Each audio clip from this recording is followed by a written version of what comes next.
नमस्ते दोस्तों। अगर आपका भी बैंक में खाता है दोस्तों, चाहे स्टेट बैंक में हो, पंजाब नेशनल बैंक में हो या फिर बैंक ऑफ इंडिया या किसी भी बैंक में हो दोस्तों, तो मिनिमम बैलेंस के लिए जो है आरबीआई ने एक गाइडलाइन जारी किया है। अगर मिनिमम बैलेंस से कम रखते हैं तो आपको हर महीना जो है 100 रुपए से लेकर के 500 रुपए तक जो है प्लेंटी लग सकता है, यानी पैसा आपका जो है हर महीने खाते से कट सकता है। आइए सब कुछ जानते हैं दोस्तों, क्या है ये मिनिमम बैलेंस का क्राइटेरिया, आरबीआई ने क्या कहा है, कितना बैलेंस आपको रखना होगा, कौन से बैंक में कितना रखना होगा, सब कुछ बात करेंगे इस वीडियो में। लेकिन अभी तक चैनल को सब्सक्राइब नहीं किया है तो देर क्यों कर रहे हैं, तुरंत सब्सक्राइब करके बेल आइकन प्रेस कर लीजिए। फेसबुक पर देख रहे हैं तो पेज को फॉलो कीजिए। आइए जानते हैं दोस्तों मिनिमम बैलेंस की क्राइटेरिया क्या है। आइए फटाफट जानते हैं आरबीआई का जो नया नियम आया है उसके बारे में जान लेते हैं। तो बात करते हैं दोस्तों, तो आरबीआई का जो है बड़ा घोषणा जो है, मिनिमम बैलेंस इतना पैसा नहीं तो कटेगा पैसा। जी हाँ दोस्तों, बैंक खाताधारकों के लिए जो है बड़ी मुसीबत आ चुकी है। आरबीआई के जो है गवर्नर है दोस्तों, यहाँ पर ये जो है अनाउंसमेंट कर दिए हैं कि मिनिमम बैलेंस तो आपको इतना रखना ही पड़ेगा, वरना आपका जो है पैसा कट जाएगा आपके खाते से और आपको पता भी नहीं चलेगा। चाहे एसबीआई में खाता हो, पीएनबी में हो, बैंक ऑफ बड़ौदा में हो, एचडीएफसी में हो या फिर किसी बैंक में है, भारत के कोई भी बैंक में है, तो मिनिमम बैलेंस एक तय कर दिया गया है आरबीआई की तरफ से। आपको बता दें, आरबीआई जो है सभी बैंक को जो है रेगुलेट करती है, यानी सभी बैंक को जो है चलाती वही है आरबीआई। इसलिए आरबीआई का जो गाइडलाइंस है, आरबीआई का जो नियम है, उसका पालन आपको करना ही पड़ेगा। तो आइए सब कुछ जानते हैं डिटेल में फटाफट, क्या है पूरा मामला।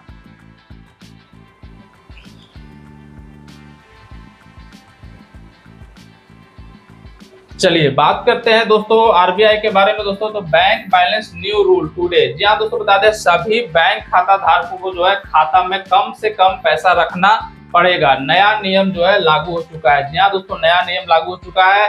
7 सितंबर 2025 का ये लेटेस्ट खबर है, यानी नया नियम जो है 7 सितंबर को ही लागू हुआ है। आइए जानते हैं, बात करते हैं सभी खाता धारकों को लेकर के बड़ी खबर निकल करके आ रही है। आरबीआई के द्वारा जो है नए नियम के अनुसार खाता धारकों के खाते में जो है अब इतना मिनिमम बैलेंस होना जरूरी है, वरना आपके खाते में से जो है चार्ज लगेगा और बाद में पैसे डालने पर आपके पैसे जो है कट जाएंगे।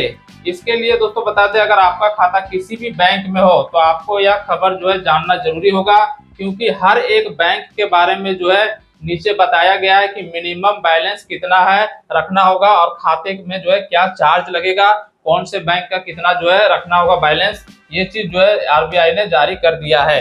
आइए जानते हैं मिनिमम बैलेंस कितना आपको रखना होगा। बात करते हैं दोस्तों मिनिमम बैलेंस कितना होना चाहिए। जी हाँ दोस्तों, बता दें अगर आईसीआईसीआई बैंक में खाता धारक के लिए जो है नए नियम के अनुसार मेट्रो शहर या बड़े शहरों में रहने वाले के लिए जो है 10,000 रुपए, जी हाँ दोस्तों 10,000 रुपए की लिमिट से बढ़ा करके 50,000 रुपए कर दिया गया है। यानी खाते में कम से कम 50,000 रुपए जो है रखने होंगे, वरना खाते से जो है चार्ज लगेगा, चार्ज आपसे जो है वसूला जाएगा दोस्तों। इसके साथ ही छोटे शहर और गांव देहात में रहते हैं तो आईसीआईसी बैंक खाता धारकों को जो है कम से कम कितना 10,000 रुपए, जी हाँ दोस्तों कम से कम 10,000 रुपए रखना होगा। पहले ये राशि 5,000 रुपए थी, जिसे बढ़ा करके अब 10,000 रुपया कर दिया गया है। तो अगर आप मेट्रो शहर में रहते हैं जैसे कि दिल्ली, मुंबई, बेंगलोर में, तो आपको आईसीआईसी बैंक में खाता है तो 50,000 मिनिमम बैलेंस रखना होगा। गांव देहात और छोटे शहर में रहते हैं तो मिनिमम 10,000 रुपया आपका बैलेंस रखना होगा आईसीआईसी बैंक में, वरना आपके खाते से पैसा काटते चला जाएगा। आगे बात करते हैं, अगर आपका खाता पंजाब नेशनल बैंक या फिर एसबीआई या फिर बैंक ऑफ बड़ौदा या फिर कैनरा बैंक में है तो मिनिमम बैलेंस 1,000 रुपए रखने की शर्त रखा गया है। तो कौन कौन सा बैंक है? पंजाब नेशनल बैंक है दोस्तों, एसबीआई बैंक है, बैंक ऑफ बड़ौदा है और कैनरा बैंक है। मिनिमम बैलेंस जो है 1,000 रुपया जो है रखना होगा, यह शर्त रखा गया है। वहीं दूसरी तरफ और प्रधानमंत्री जनधन योजना के तहत जो छोटे कोऑपरेटिव जो है खाता है, उन लोगों को जो है जीरो बैलेंस रखना होगा। उन लोगों को जो है क्या है, जीरो बैलेंस रखना होगा, यानी उनका कोई भी प्रावधान नहीं है। तो अगर आपका जनधन खाता है किसी भी बैंक में तो आपको बैलेंस की, कोई भी मिनिमम बैलेंस की जो है जरूरत नहीं है, जीरो बैलेंस आपको रखना होगा।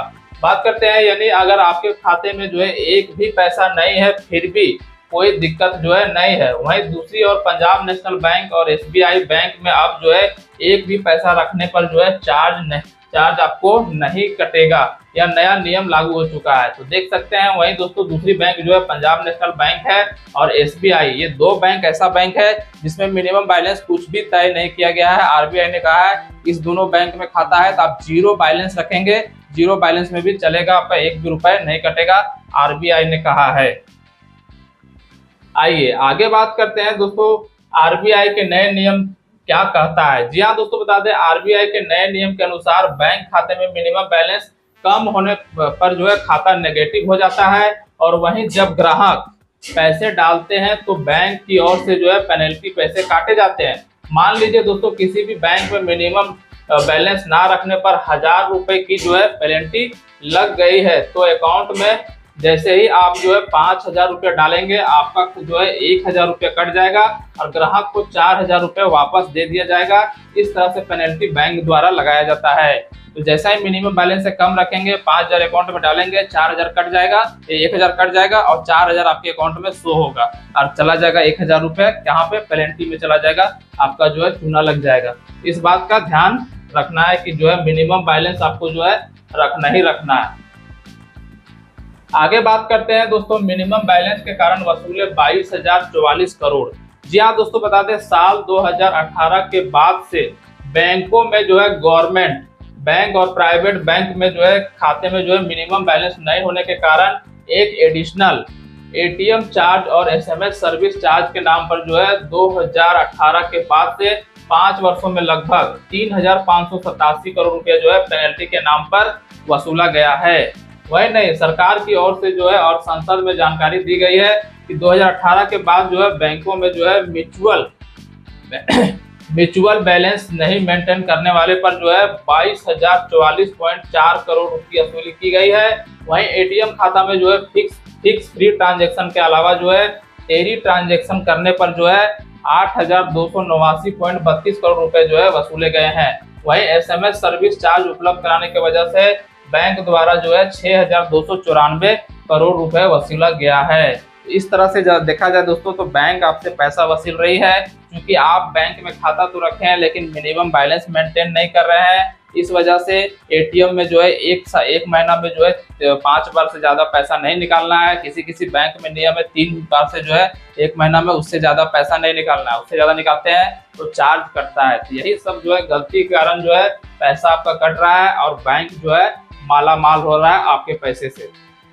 आगे बात करते हैं दोस्तों ग्राहक कैसे संपर्क करें। जी हाँ दोस्तों, बता दें आरबीआई के नए नियम के अनुसार बैंकों की कस्टमर को जो है एसएमएस लेटर ईमेल के जरिए खाता धारकों को जो है निष्क्रिय करने से पहले जानकारी दिया जाता है कि इस सर्कुलर में जो है बैंक के द्वारा यह कहा गया है कि अगर कोई भी खाता को बंद किया जाता है तो मालिक को जो है जवाब नहीं देता है। बैंक उसे व्यक्ति से जो है संपर्क करें और खाता धारकों को नॉमिनी में परिचय करवाएं। यानी जो है आरबीआई के नए नियम जो क्या कहता है कि बैंक कस्टमर को एसएमएस लेटर या फिर ईमेल के जरिए खाताधारकों को निष्क्रिय से पहले जानकारी दिया जाता है। तो आपका जो बैंक खाता है मिनिमम बैलेंस से कम रखेंगे, आपका खाता बंद होने से पहले आपको एक एसएमएस भेजेगा, ठीक है।